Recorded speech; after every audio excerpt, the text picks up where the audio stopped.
ñëpp a feebar ñëpp a feebar waaye faj lépp suñu borom rek moo ko yayoo waaye faj lu bari jaam yayoo na ko ndax suñu borom moom mooy maye te yàlla dafa dogal ne ma damay faj lu bari li may faj mooy dama la ci wax bu gën a yéeme mooy AVC ci kattanu yàlla dama koy faj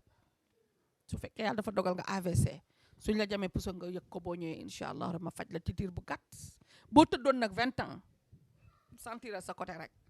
xam nga AVC mën nga sentir sa côté mais day faible doo ci mën dara bi ci topp mooy diabète bii ñuy wax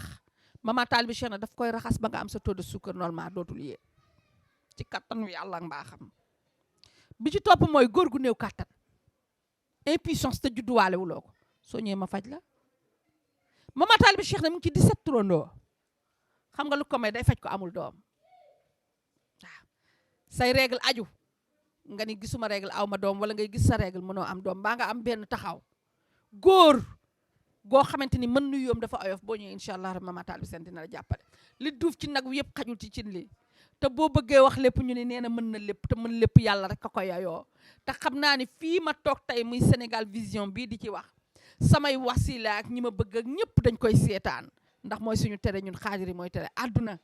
kon damay wax yu woddu yu tegu yoo xamante ni samay wasila kat duñ gis ni damay kañu ci seen kaw ndax ñoom ñooy sëti Seydina Muhammad kenn du ñoom